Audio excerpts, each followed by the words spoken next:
প্রতিদিন daily blog দিতে আমার খুব ইচ্ছা করে, বাট প্রতিদিন ডেলি ব্লগ দেওয়া চারটিখানি কথা নয়, কারণ কাজ করতে করতে ভিডিও করতে হয়। আসসালামু আলাইকুম, কেমন আছেন সবাই? আজকে সকাল থেকেই একটু ভিডিও করছিলাম। তো সকালবেলা ঘুম থেকে উঠেই ইয়ামানকে আগে স্কুলে পাঠিয়ে দিয়ে তারপর আমি নাস্তা বানাতে চলে আসলাম। এখানে চা বসিয়ে দিলাম, আর চা বসানোর পরে আমি পরোটাগুলো বানিয়ে নিলাম। এখন অবশ্য এত বেশি পরোটা বানাতে হয় না, অল্প অল্প করে বানাতে হয়, কারণ আম্মা পরোটা খান না, আমরা সবাই একটা একটা করে খাই, এরকমভাবে কম বানানো হয়। আর গতকালকের একটু সবজি ছিল, গতকালকে ছোটোখাটো একটা বাসায় মেহমান আসছিল, তো ওভাবেই রান্না করা হয়েছিল। তো রান্না করা কিছু সবজিও থেকে গিয়েছে, আর আজকে খেতে মনে হয় বাসি হওয়ার পরে আজকে খেতে মনে হয় আরও বেশি মজা লাগছে। আর এখানে ছিল একদম গরম গরম পরোটার সাথে সবজি, আর সবজিটা অনেক বেশি মজা লাগছিল। আরমানও বলছিল আর থাকলে সাথে থাকছে চা। চা তো থাকবেই, এক গামলা ভর্তি চা না খেলে তো হবেই না। তো প্রথমে নাস্তা খেয়ে নেব, নাস্তা খাওয়া শেষ করে তারপর চলে আসব কিচেনে এসে সব ধোয়াপালাগুলো আগে করে নিব। সকাল থেকেই একবার শেষ করেছিলাম। আমি রাত্রে ধোয়াপালা রাত্রেই শেষ করে রাখি, কারণ রাত্রেই কিচেনটা ক্লিন করে চলে যাই। আর সকালবেলা আবার যেগুলো নতুন করে হয় ওগুলো ধুয়ে সিঙ্কটা একদম ক্লিন করে ফেলি। তারপর চলে আসি রান্নার কাজ করতে।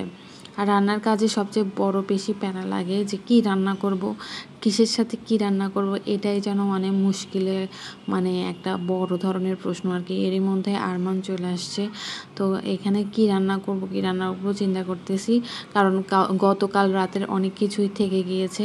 তো আজকে একটা সবজি রান্না করব, তার আগে আরমানকে একটু কাস্টার্ড দিয়ে আসি, ওর নাকি অনেক বেশি গরম লাগছে।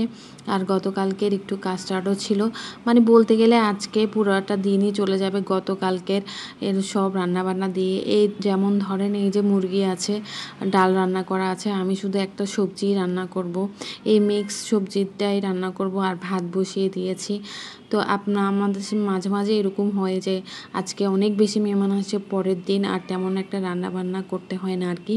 তো আজকে মোটামুটি রিল্যাক্সই বলতে পারেন। তো এখানে ভাজিটা করব, তার আগে পেঁয়াজগুলো কেটে নিচ্ছি।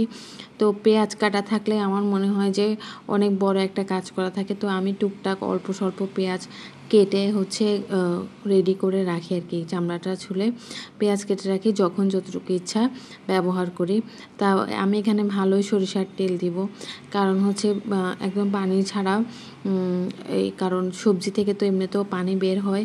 তো ওভাবে আমি ভাজিটা করব আর কি, এই জন্য একটু ভালো করে তেল দিয়ে নিয়েছি। পুরো তেলের উপর ভাজিটা করব, এই জন্যই ভালো করে তেল দিয়ে নিয়েছি। আর এখানে ওই যে বললাম গতকালকের কিছু তরকারি আছে, খাবার আছে, তো আমার মনে হয় আজকে আর বেশি রান্নাবান্না করতে হবে না আর কি, শুধু এই ভাজিটাই করব। আর যে পরিমাণে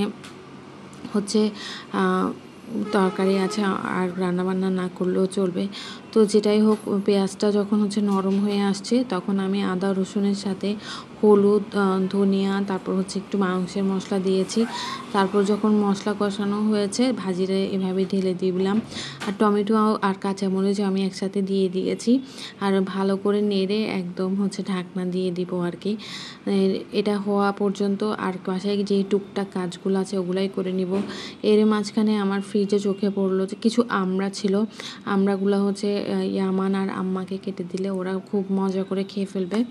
আমি আমড়া তেমন একটা খাই না, আমড়া তেমন একটা ভালো লাগে না, তো আমি খাবো না। আম্মাকে আর ইয়ামানকে দিয়ে দিলাম, ওরা এখন আমড়া খাবে। এখন আমি কাপড়গুলো শুকিয়েছি কিনা দেখতে হবে। আর এদিকে দেখলাম আম্মার বিছানাটা ঝাড়া হয় নাই, আমার বিছানাটা একটু ছেড়ে দিব, তারপর চলে আসলাম কাপড় শুকায় এসে কিনা দেখার জন্য। কাপড়গুলো শুকাইলেও ঠান্ডা ঠান্ডা হয়ে থাকতেছে আর কি, কেমন একটা স্যাঁতসেঁতে হয়ে থাকতেছে। এগুলো এখন ভাঁজ করব। আর এদিকে তো আমার আলু ভাজিটা হয়েও গেছে কাপড় ভাঁজ করতে করতে। আর আজকে এত বেশি গরম, আমি জানি না, সকাল থেকে মনে হয় চুলার কাছে কাজ করছি, এজন্য মনে হয় গরম। আর এত গরমের মধ্যে এখন চলে যাব সোজা গোসলে। তো আজকের ব্লগটা আমি এতটুকুই রাখবো। তো আপনারা সবাই ভালো থাকবেন, সুস্থ থাকবেন। আল্লাহ হাফেজ সবাই।